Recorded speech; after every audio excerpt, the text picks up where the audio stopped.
ನೀನು ನನ್ನ ವೈರಿ. ನನ್ನ ಎತ್ತ ತಾಯಿಗೆ ವಿಷ ಹಾಕಿಕೊಂಡ ನಿಜಾನು.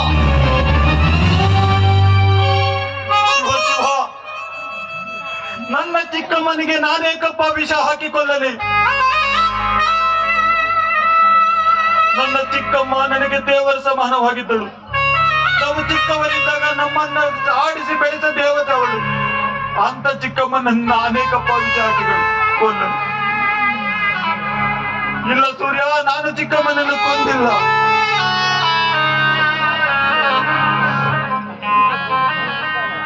ಸಾಕು ಮಾಡು ನಿನ್ನ ನಾಟಕ.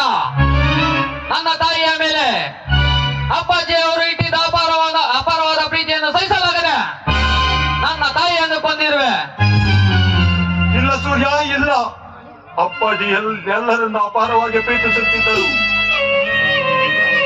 ಅದು ಅಲ್ಲದೆ ಚಿಕ್ಕಮ್ಮ ನನಗೆ ದೇವರ ಸಮಾನರಾಗಿದ್ದರು.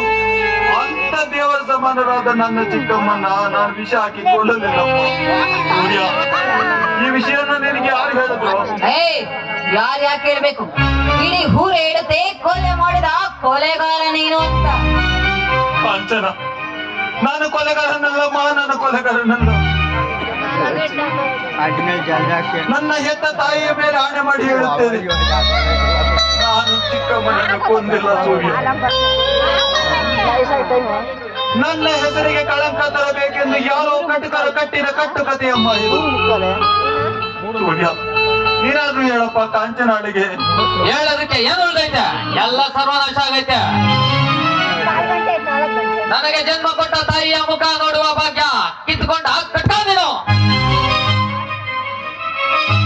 ಅಯ್ಯೋ ಭಗವಂತ, ಯಾವ ಪಾಪಕ್ಕಾಗಿ ನನಗೆ ಶಿಕ್ಷೆ? ಹೇಳು ದೇವಾ, ಹೇಳು. ಸೂರ್ಯ, ನನ್ನ ಹೆತ್ತ ತಾಯಿಯ ಮೇಲೆ ಆಣೆ ಮಾಡಿ ಹೇಳುತ್ತೇನೆ ಕಣು, ನಾನು ಚಿಕ್ಕಮ್ಮನನ್ನು ಕೊಂದಿಲ್ಲ ಕಣು. ಇದು ಸತ್ಯ.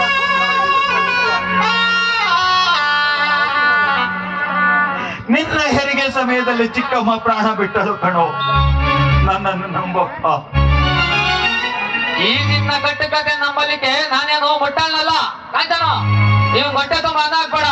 ನಾನು ಕಣ್ಣು ಮುಂದೆನೆ ನರಳಿ ಸಾಯ್ಬೇಕು. ಹೌದಪ್ಪ, ನಾನು ಸಾಯಬೇಕು. ಹುಟ್ಟಿದ ತಕ್ಷಣ ಅಮ್ಮ ಎಂದು ಅಳುತ್ತಿದ್ದ ನಿನ್ನನ್ನು ಹೆಗಲ ಮೇಲೆ ಹೊತ್ತುಕೊಂಡು ಆಡಿಸಿದ್ದಕ್ಕೆ ನಾನು ಸಾಯಬೇಕು. ಸೂರ್ಯ, ನಾನು ಸಾಯಬೇಕು.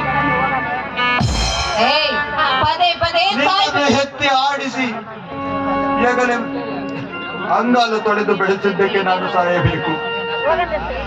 ಈ ನಾವಿಬ್ಬರು ಬೇರೆ ಬೇರೆ ತಾಯಿಯ ಮಕ್ಕಳೆಂದು ಭೇದ ನಿನಗೆ ಬರಬಾರದೆಂದು, ಈ ಮನೆ ಒಡೆಯಬಾರದೆಂದು ಸಂಪೂರ್ಣ ಆಸ್ತಿಯನ್ನು ನಿನಗೆ ಬಿಟ್ಟುಕೊಟ್ಟಿದ್ದಕ್ಕೆ ನಾನು ಸಾಯಬೇಕು. ಸೂರ್ಯ, ನಾನು ಸಾಯಬೇಕು. ಪದೇ ಸಾಯ್ತೀನಿ ಅಂತ ಯಾಕೋ ಬರುತ್ತೀರಾ? ಸಮಯ ಬರ್ಲಿ, ನಾವಿಬ್ರೆ ಕತ್ತಿಗೆ ಕೊಟ್ಟು ಸಾಯ್ತೀವಿ. ಅಲ್ಲಿವರೆಗೂ ಸಮಯ ಬರೋವರೆಗೂ ತಡಕೋ ಸಾಕು. ಕಾಂಚನ, ಇವನ್ ಗಂಡಿನಲ್ಲೇ ಕೊರ್ಗಿ ಸಾಯ್ಲೆ. ನೀನ್ ಒಳಗೋಗು, ನಾನು ತೋಟಕ್ಕೆ ಹೋಗಿ ಬರ್ತೇನೆ.